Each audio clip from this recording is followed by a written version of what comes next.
우리가 지난주에 함께 살펴본 여호수아 6장 말씀을 통하여서 여리고성이 무너지는 기적의 모습을 보게 되었습니다. 난공불락이라던 성벽이 이스라엘의 함성 한 번에 와르르 무너져버리는 놀라운 기적을 체험하게 되었죠. 칼 한 번 써보지도 않고 이 엄청난 여리고성이 와르르 무너지게 되었고 그 모든 또 승리의 기점에 하나님께서 함께 하시는 놀라운 손이 함께하고 있었습니다. 이스라엘 백성들은 이 여리고성이 무너지고 난 다음에 아마 사기가 하늘을 찌를 정도로 높아지지 않았을까요? 아마도 그들의 생각에 이제 더 이상은 우리를 대적할 게 아무것도 없겠구나. 요단강도 건넜지, 또 여리고성도 무너졌지, 이제는 하나님이 함께 하시면은 더 이상 거칠 게 없겠구나, 이런 생각이 있었고 승리감에 잔뜩 취해 있었던 것 같습니다. 근데 오늘 본문은 지난주에 있었던 여리고성이 무너지고 나서 바로 7장으로 이어지는데 마치 찬물을 끼얹은 듯한 그런 말씀으로 시작을 하고 있습니다. 1절 말씀 먼저 함께 읽어볼까요? 시작. 이스라엘 자손들이 온전히 바친 물건으로 말미암아 범죄하였으니 이는 유다 지파 세라의 증손 삽디의 손자 갈미의 아들 아간이 온전히 바친 물건을 가졌음이라. 여호와께서 이스라엘 자손들에게 진노하시니라. 이게 참 인생인 것 같아요. 승리의 환호성이 채 가시기도 전에 실패의 그림자가 서서히 드리우고 있습니다. 산이 높으면은 골도 깊다고 하지 않습니까? 가장 큰 하나님의 은혜가 있고 나서 바로 뒤에 가장 큰 시험이 따라오는 것 같은 그런 생각을 하게 돼요. 이게 어떻게 보면 이렇게 들쭉날쭉하는데 이게 영적인 원리인 것 같다는 생각을 합니다. 오늘 말씀을 통해서 여러분들이 어떤 위치에 있든지 간에 우리가 정말 겸허하게 오늘 말씀을 교훈으로 삼고 배워야 될 줄로 믿습니다. 여리고를 점령한 여호수아는 그 승리감에 잔뜩 취해가지고요, 바로 다음 목표인 아이성을 향했습니다. 아이성을 향해서 정탐꾼을 보내는데요. 2절 3절 말씀 한번 보겠습니다. 2절 3절 시작. 여호수아가 여리고에서 사람을 베델 동쪽 벳아웬 곁에 있는 아이로 보내며 그들에게 말하여 이르되 올라가서 그 땅을 정탐하라 하며 그 사람들이 올라가서 아이를 정탐하고 여호수아에게 돌아와 그에게 이르되 백성을 다 올라가게 하지 말고 2-3천 명만 올라가서 아이를 치게 하소서. 그들은 소수이니 모든 백성을 그리로 보내어 수고롭게 하지 마소서 하므로.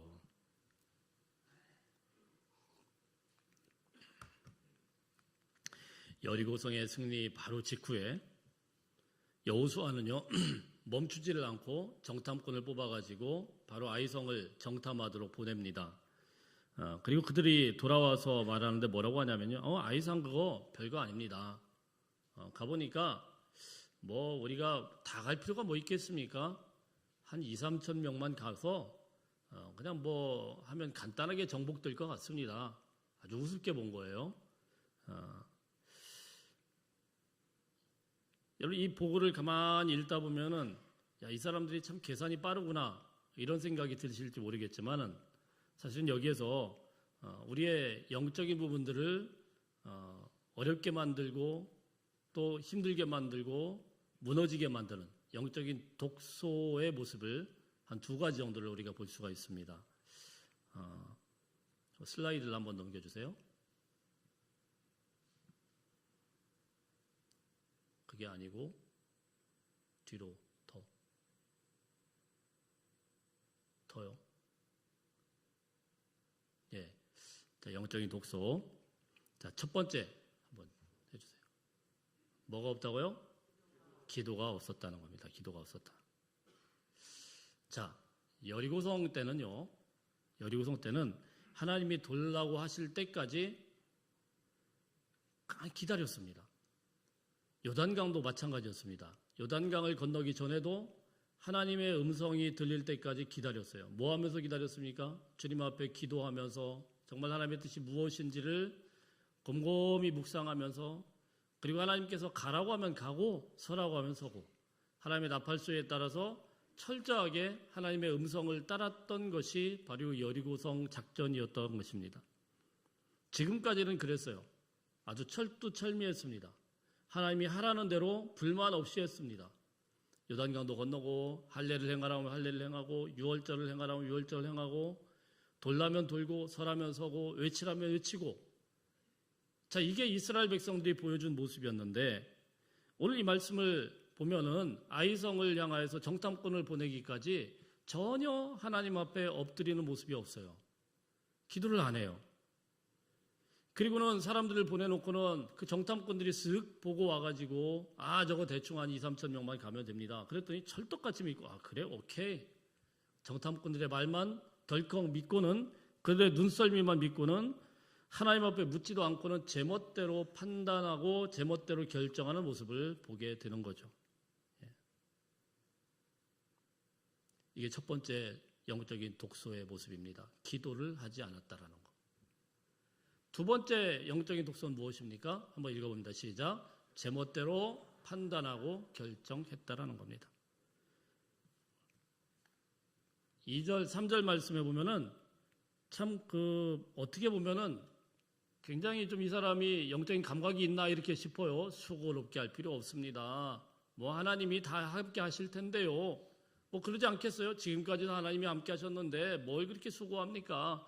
2, 3천 명만 가더라도 하나님이 충분히 이기게 하실 것입니다. 믿음이 대단한 것 같고 영적으로 대단한 감각을 가진 것 같은데 사실은 말은 그럴듯해 보이는데 수고롭게 하지 마소서. 여러분 지금 상황이 어떤 상황입니까? 전쟁 상황이에요. 전쟁 상황이 수고하는 거, 땀방울 몇 방울 흘리는 걸로 그렇게 치부할 일인가요? 절대로 아니죠. 전쟁은요 지금 목숨 걸고 하는 거예요. 한마디로 지금 전투 상황인데, 목숨 걸고 하는 전투 상황인데 뭐 수고할 게 있냐. 전투 상황이 무슨 노동자들이 땀 흘리는 것도 아닌데 군기가 빠져도 이만저만 빠진 게 아니죠. 우리 군대 생활을 해본 우리 남성분들께서는 군기가 빠져도 보통 빠진 게 아니죠. 전투가 지금 수고하는 겁니까? 목숨이 왔다 갔다 하는데 가가지고 쓱 보고 와가지고 2, 3천 명만 올라가면 됩니다. 수고롭게 할 필요 없습니다. 이런 식으로 그냥 아주 쉽게 생각하고 쉽게 판단하고 쉽게 결정해버리는 이스라엘 공동체를 보게 됩니다. 참 재미있는 거는요, 이 아이라는 말, 이 아이성의 아이라는 말이 뭐냐면은 히브리어로 페허라는 뜻이래요. 페허. 이들이 생각할 때 아마도 이 아이성은 이거는 페허나 마찬가지다. 이건 가서 그냥 잿더미로 삼고 다 불사르고 우리가 다 취하고 충분히 우리 힘으로도 가능하다 이렇게 생각했는지도 모르겠습니다. 아주 만만하게 생각해버렸고 아주 간단한 일로 치부해버렸습니다. 저도 어릴 때 이 이야기를 들으면은 여리고성에 비해서 아이성은 다 별거 없는 걸로 이렇게 얘기를 들었어요. 아이성 그까짓 거 조그만한 거 이름도 아이 아니냐 어른이 아니고 이래가면서 그런 이야기 많이 들었죠, 그죠? 애들이 노는 건데 그렇게 생각하죠. 근데 여러분 결코 그렇지가 않아요. 고고학자들의 그 고증에 의하면은 아이성은 그렇게 만만한 성이 아니에요. 슬라이드를 한번 넘겨주세요. 자, 이게 이제 AI가 그린 건데요. 여리고가 밑에 있으면 여리고는요 해저예요. 저기 위에가 바다죠.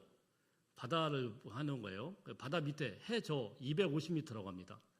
근데 여기서부터 이 아이성이 있는 곳은 해발 800m예요. 250m, 800m까지 한 1000m 가까이를 올라가야 돼요. 꿀탕꿀탕. 그리고 이 키로수가 25km입니다. 여러분 그러니까 이 군장을 들고 이 사람들이 전쟁을 하러 25km를 올라가는데 경사가 보통 급하게 아니죠. 1km 정도를 막 높은 산을 올라가는 거와 똑같아요. 지금 쉽게 이야기해서 설악산을 등정하는데 완전 군장을 하고 꼭대기까지 올라간다고 한번 생각을 해보세요. 그러니까 이 높은 곳에 있다라는 것 자체가 그 당시에는 굉장히 강한 능력인 거예요. 결코 만만하거나 쉬운 성이 아닙니다.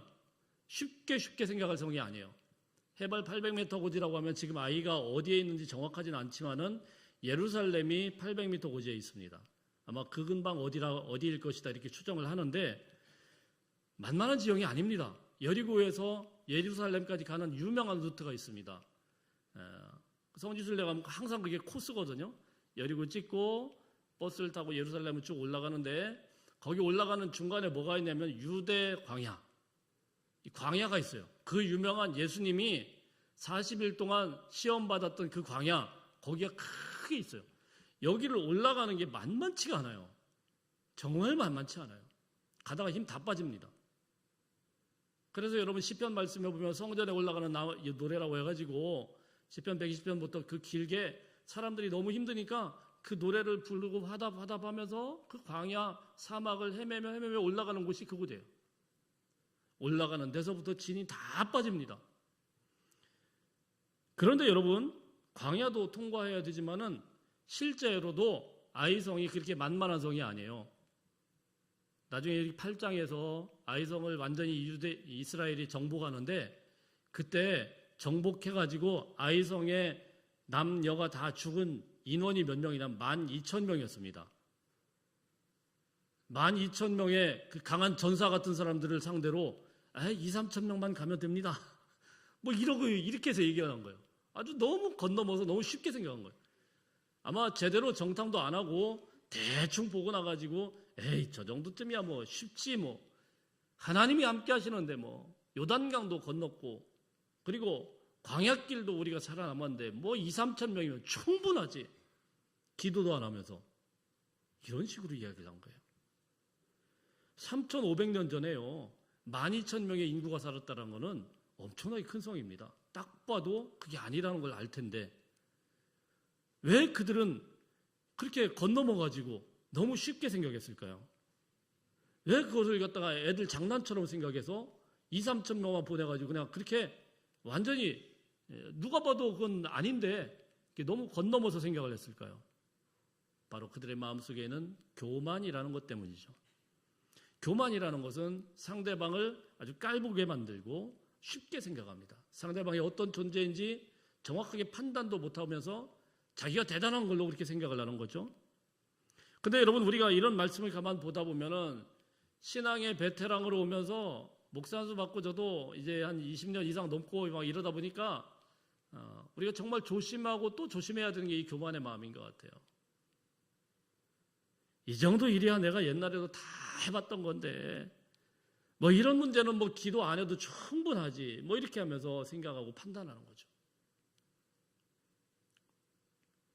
제가 부목사 때 담임 목사님의 지령을 받고 자 누구 반드시 제자훈련 시켜라 이렇게 말씀을 하신 거예요. 자꾸 뺀돌거리니까 저 사람들 제자훈련 시켜라. 그래서 제가 열심히 가가지고 말씀을 드렸습니다. 집사님 이번에 제자훈련 하셔야 됩니다. 성경 공부하셔야 됩니다. 그랬더니 이분이 뭐라고 하면 목사님 그까짓 거 뭐 옛날에 다 했던 건데 뭐 이렇게 이야기해요. 그래서 제가 하도 어이가 없어서 그까짓 거요? 언제 저하고 해봤어요? 저하고 안 해봤잖아요. 저하고 제자훈련 하셔야 된다고 그래 한참 이야기했던 게 그까짓 거래요. 옛날에 다 해본 거 똑같대요. 해보지도 않았으면서. 그게 바로 교만한 마음이죠. 그래서 이분 이 상태로는 안 되겠다 싶어서 집사님 저 집사님 위해서 기도할 테니까 다음 기회에 하실 때 꼭 좀 잘 생각하시고 마음 다 이렇게 겸허하게 하시고 이렇게 오시면 좋겠다. 결국은 시켰습니다. 교만한 마음이 있게 되면은요, 이 아이성 같은 거를 볼 때 그냥 건너머 봐요. 사람들을 아주 쓱 보고 그냥 판단해버려요. 에이, 저까짓 거. 에이, 저거 아무것도 아니네.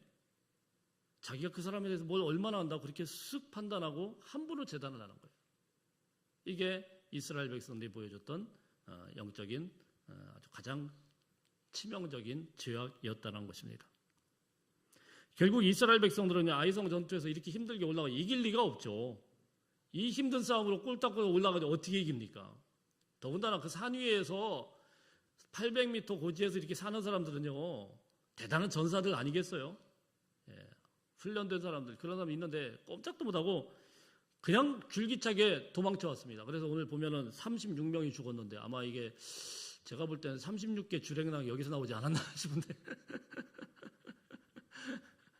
죽어라 하고 도망가다가 36명이 죽었어요. 예, 아무도 안 웃으시네. 예.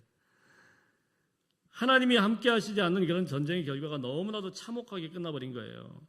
예. 근데 이 패배의 원인을 쭉 보고 났는데 1절에서는요.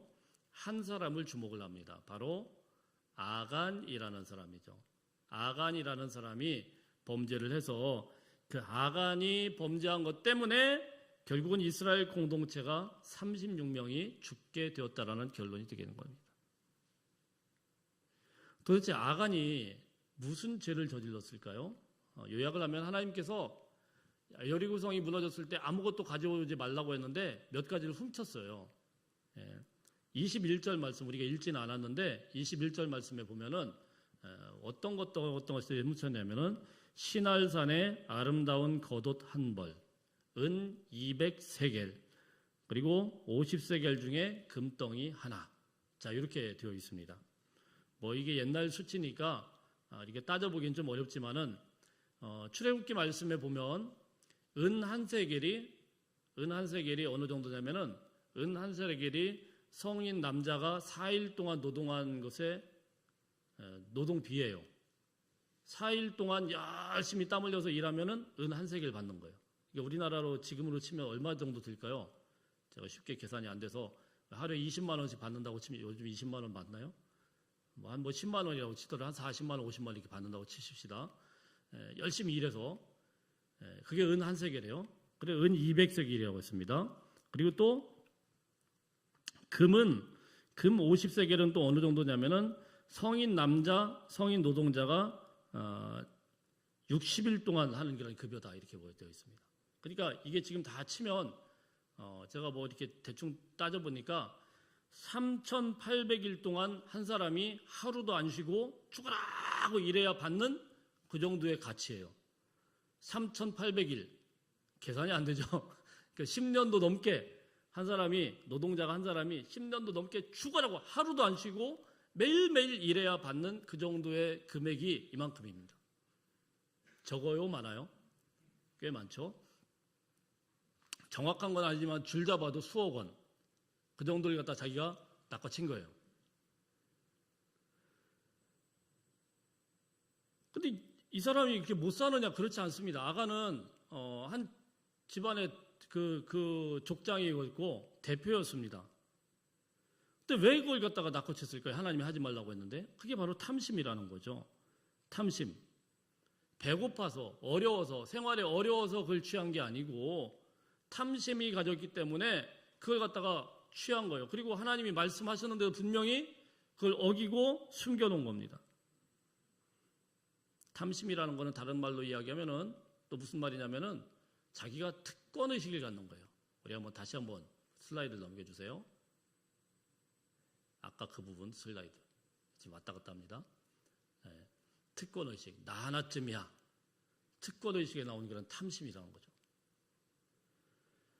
이 신할산의 외투 한 벌이라는 게 있는데 이 신할산의 외투 한 벌, 자 이게 이제 사실은 하이라이트예요. 신할산의 외투 한 벌이 지금은 외투 한 벌이 별거 아니지만 옛날에는요 이걸 뭐 직조해가지고 만드는 기술이 없습니다. 거기에다가 또 뭐 어떤 이런 걸 갖다가 염료 같은 게 많지 않아가지고 이 외투 한 벌이 굉장히 비쌌는데 역사가 요세푸스라는 분이 오래된 유대 학자예요. 이분이 이제 뭐라고 이야기를 하냐면 이건 신할산의 외투 한 벌은 그 당시 금실로 수놓아졌대요. 진짜 금실이라는 거는 금을 옛날에는 뭐 지금과 같이 뭐 이렇게 얇게 할 수 있는 그런 기술이 없으니까 딱딱딱딱 쳐가지고 그렇게 실을 만드는 거거든요. 그걸로 수를 놔가지고 했으니 쌀까요 비쌀까요? 어마어마하게 비싼 거예요. 이거는 아무나 입는 게 아니고 왕들만 입었대요. 그러니까 이 아간이라는 사람이 뭐냐면은 신할산의 외투 한 벌을 딱 보면서 야 이거는 내 아이한테 딱 어울리는 거야. 특권의식을 갖는 거예요. 자기는 왕이다 이거예요. 이런 생각을 갖는 거예요. 나는 이 정도는 충분히 가질 수 있다.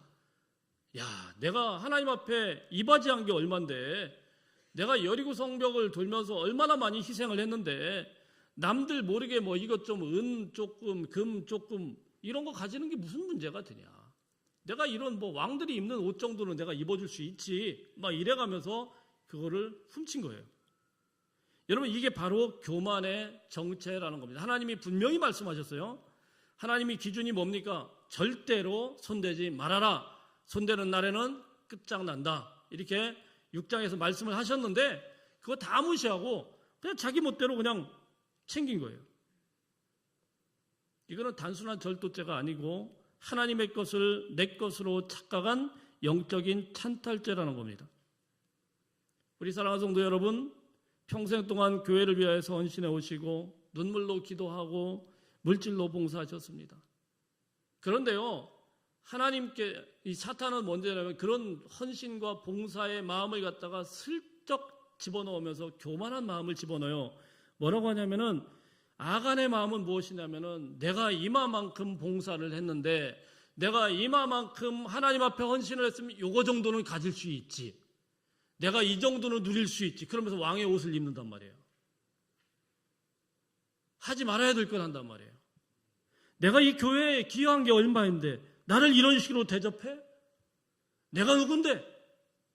헌신하고 봉사하고 희생하고 다 해놓고 그런 마음을 가져요.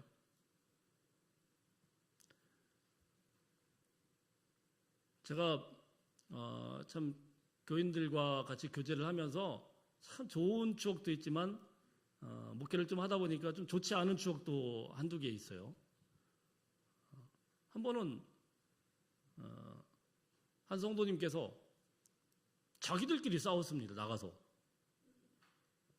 나가서 어디 콘도 하나 잡아놓고 자기들끼리 싸웠어요. 그리고 한 분이 안 나오셔요. 그분이 세 가족이었어요.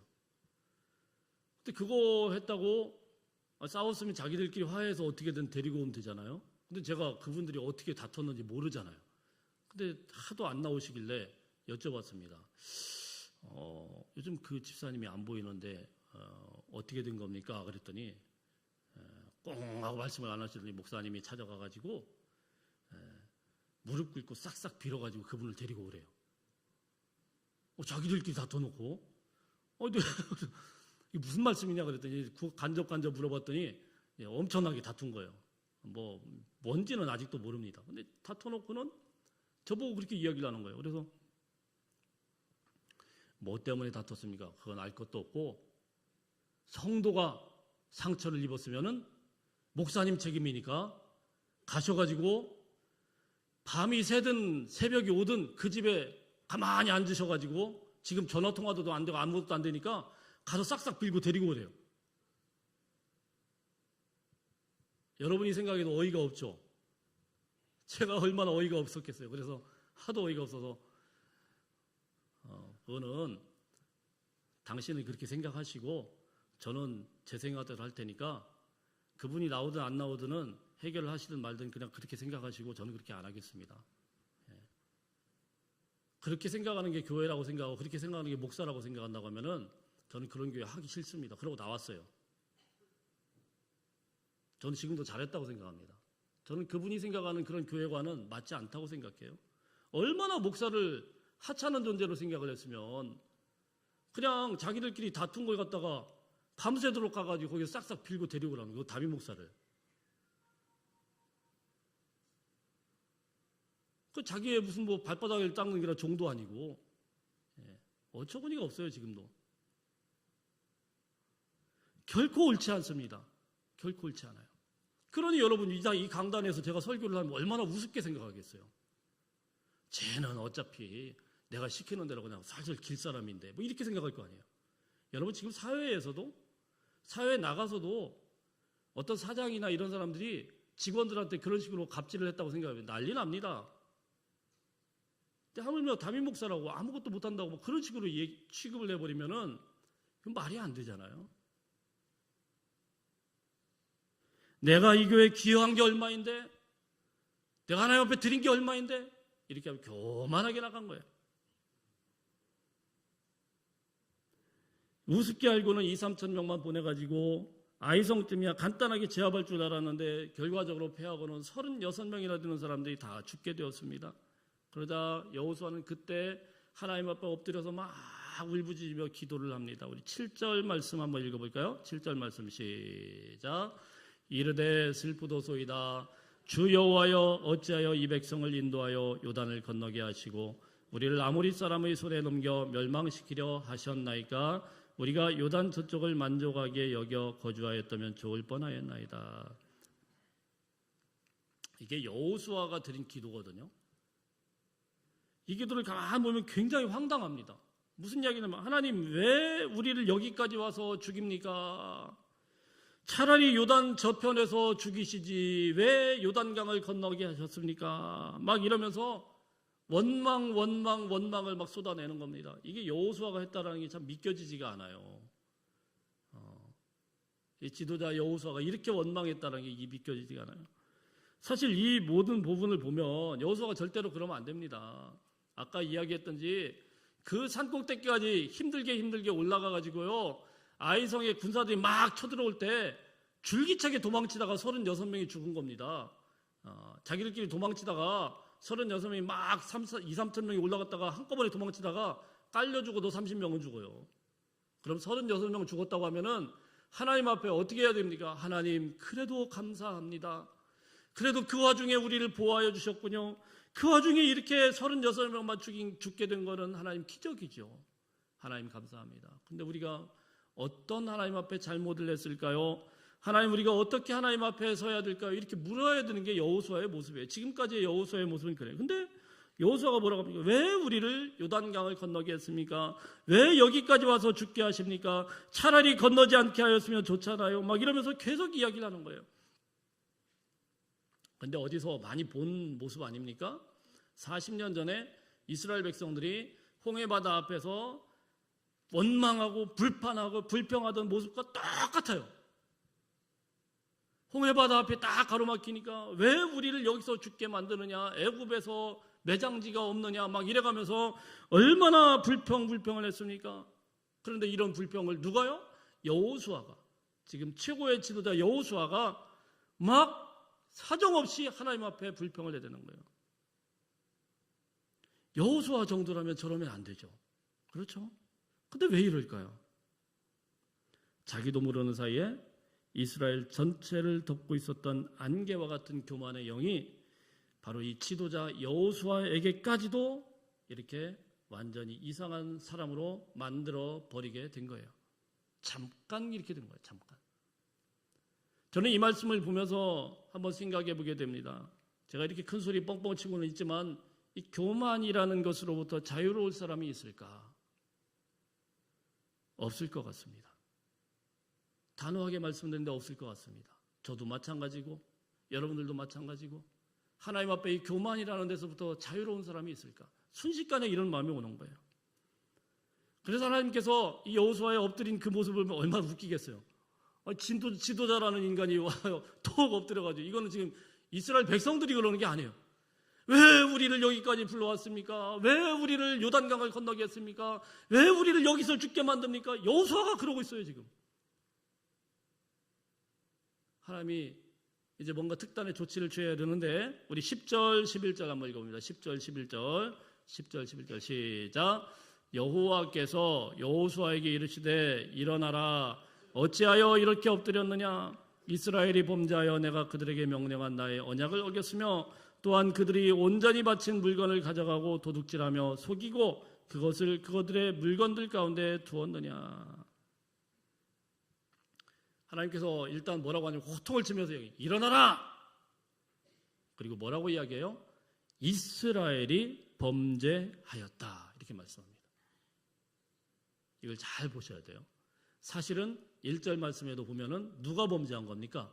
아간과 그의 집안을 이야기를 하지만 하나님이 1절에서도 똑같이 이야기합니다. 이스라엘 자손이 온전히 바친 물건으로 말미암아 범죄하였으니. 아간의 범죄지만 실제로는 여호수아와 모든 이스라엘이 똑같다라는 겁니다.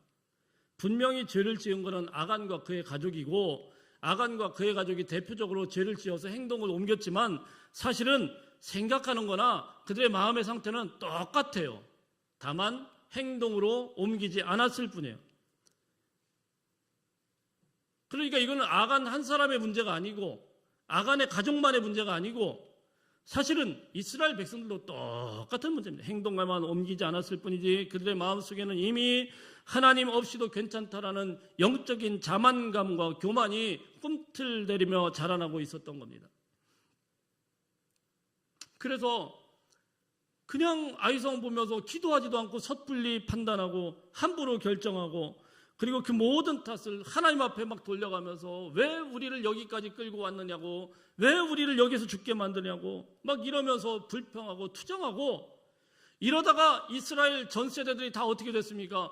출애굽한 이스라엘 백성들, 그 전에 아버지 세대들이 이러다가 이렇게 불평하다가 40년 광야에서 다 죽게 된 거예요. 근데 그 모습을 다시 똑같이 보여주고 있는 거예요. 하나님께서 뭔가 특단의 조치가 필요했죠. 그래서 하나님께서 이제 아간과 그의 가족을 끌어냅니다. 그리고 그들 처단을 하고 그것을 아골 골짜기로 만들었다. 돌무더기를 바로 아골 골짜기로 만들어버린 겁니다. 그리고 우리가 제가 다 읽어보진 않았지만은요, 하나님께서 이 아골 골짜기를 만들고 아간과 그의 가족들을 처단을 했지만, 사실은 이거는요, 하나님께서 수술칼을 잡은 것과 마찬가지예요. 여러분, 이스라엘 전체라는 이 전체의 교만에 퍼져 있는 이 몸을 살리기 위해서 하나님은 수술칼로 집도를 한 그런 모습이 뭐냐면은 바로 이 아간과 그의 가족을 도려내는 것밖에 없었어요. 만일에 우리의 몸에 큰 병이 들었어요. 몸에 병이 들면은 증상이 나타나죠. 아직 징후는 나타나지 않지만 암세포가 어디에 딱 쓱 하고 자리 잡으면 그거 어떻게 해야 됩니까? 당연히 잘라내야죠. 잘라내고 큰 수술을 하고, 그 다음에 어떻게 합니까? 그 다음에는 항암을 하든 뭐 방사선을 쬐든 해가지고 지금 어디가 구석구석에 지금 자리 잡고 언젠가 나올지 모르는 거, 그것까지 싹 깨끗하게 만들어 놔야 그래야 수술이 끝나는 거예요. 마찬가지예요. 만일에 이런 수술과 집도를 안 하면, 어떤 사람은 팔이 아파가지고 팔에 막 병이 났는데 그거 내버려 두면 어떻게 됩니까? 온몸으로 다 썩어들어요. 팔 자르는 거예요. 어떤 사람은 다리에 막 뭐가 문제가 생겨가지고 다리가 그럼 다리 잘라내는 거예요. 왜요? 아프지만 잘라내야 돼. 그래야 살 수가 있기 때문입니다. 이런 수술이 없다고 하면 앞으로 가나안 땅에서 전쟁에서 모든 그런 전쟁 때마다 이들의 교만의 영성으로 인해서 하나님 앞에 반역하고 반기를 들고 듣지도 않고 한 걸음도 나가지 못하고 결국은 다 흩어지고 망할 거예요. 이스라엘 백성들이 바로 전 세대가 광야에서 보여줬던 그 모습 그대로 그 후세대들도 똑같이 망할 수밖에 없습니다. 그래서 하나님께서는 수술칼을 들고 아간의 이 가족들을 처단을 하고 돌무더기로 삼게 되고 그것을 아골 골짜기다 부르게 된 것입니다. 말씀을 정리하겠습니다. 오늘 7장의 말씀은 우리에게 여러 가지 질문을 합니다. 여러분, 신앙생활은요, 마라톤과 같은 거예요. 우리가 하나님 앞에 큰 승리의, 여리고성에 대한 승리의 감격이 있었지만 우리 앞에는 아이성을 보고 우리는 어떤 모습을, 어떤 마음을 갖고 있습니까? 이스라엘 백성들처럼 아주 우습게 여기고 건너머서 생각을 하고 한 2, 3천 명만 가면 아무 문제가 없습니다. 하나님이 내가 기도하지 않아도, 내가 하나님 앞에 엎드리지 않아도 하나님은 여전히 나의 편이다. 호언장담하면서 그렇게 앞서 나가고 있습니까? 하나님 오늘 아골 골짜기를 지나가야 된다라고 말씀을 하고 있습니다. 그것은 괴로움의 골짜기고 통곡의 골짜기고 이스라엘 백성들에게는 더 이상 잊을 수 없는 치욕스러운 골짜기였지만 하나님께서는 이것을 통하여서 이스라엘 공동체를 새롭게 하기를 원하셨다는 사실입니다. 그래서 호세아 2장 15절 말씀해 보면 이렇게 되어 있어요. 아골 골짜기로 소망의 문을 삼아 주리니. 분명히 아간과 그의 가족들이 돌무더기에 묻혀 있는 그런 끔찍한 모습이었지만 그것을 바라볼 때마다 이스라엘 백성들은 이것을 통하여서 하나님이 우리를 수술하셨고 새롭게 하셨구나, 새살이 돋아들어 가셨구나, 소망이 생기게 되는 골짜기였다는 것입니다. 사랑하는 성도 여러분, 오늘 말씀을 보면서 나의 교만이 깨져야 하나님의 능력이 다시 살아납니다. 내가 죽어야 교회가 살아납니다. 내가 죽어야 예수가 다시 살아납니다. 아이성의 패배는 그냥 단순한 패배가 아니고 그 패배를 다시 디딤돌로 삼아서 이 사람들이 다시 한번 거룩하게 회복되고 하나님께서 다시금 가나안 땅에 승리를 주시기 위한 하나님의 수술의 시간이었고 하나님의 결단의 시간이었다는 것입니다. 이번 주 한 주간 동안에 한번 물어볼 수 있기를 바랍니다. 하나님, 제가 하나님 앞에서 어떤 존재입니까? 지나간 세월 동안에 하나님 앞에 최선을 다해서 믿음 생활을 했다고는 하지만 혹시라도 우리 마음속에 내가 누군데 내가 이런 대접은 받아서 되겠느냐? 아간과 같은 그런 모습은 있지 않습니까? 혹시라도 하나님 앞에서 묻지도 않고 기도하지도 않고 호언장담하면서 2, 3천 명만 가면 간단하게 해결될 것이다. 그러면서 여전히 하나님의 뜻을 묻지도 않고 내 마음대로 판단한 교만의 모습은 있지 않습니까? 아이성의 패배를 넘어서 진정한 가나안의 승리로 가기 위해서는 이 모든 것들을 잘라낼 것은 잘라내고 뽑아낼 것은 뽑아내야 되었던 것입니다. 올 한 주간 동안에 이런 믿음 안에서 굳건하게 설 수 있기를 바라고 하나님의 은혜로 충만한 저와 여러분들 다 되시기를 축복합니다. 우리 기도하겠습니다. 하나님 아버지 고맙습니다. 아이성의 전투는 참으로 이스라엘 백성들에게 치욕스러운 상황이었지만 사실은 이 사건을 통하여서 아간이라는 상징적인 한 가족이 아골 골짜기에 묻히게 되었지만 이스라엘 백성들은 이 사건을 디딤돌로 삼아서 가나안 정복 전쟁에서 다시는 하나님 앞에 묻지 않고 함부로 판단하는 그런 교만한 마음을 먹지 않도록 주님께서 수술을 하시고 이스라엘 백성들을 새롭게 하신 것을 보게 됩니다. 하나님, 우리도 참으로 연약하여서 수시로 찾아오는 교만과 자만심, 하나님 없이도 살 수 있다라고 하는 그러한 모습들, 주님 우리가 겸허하게 무릎 꿇게 하시고 주님의 십자가 앞에 다 내려놓으시는 믿음을 허락하여 주옵소서. 한 주간 동안도 주님이 주신 겸손한 마음으로 살게 하시고 주님이 주신 은혜로 살게 하여 주옵소서. 예수님의 이름으로 기도하옵나이다.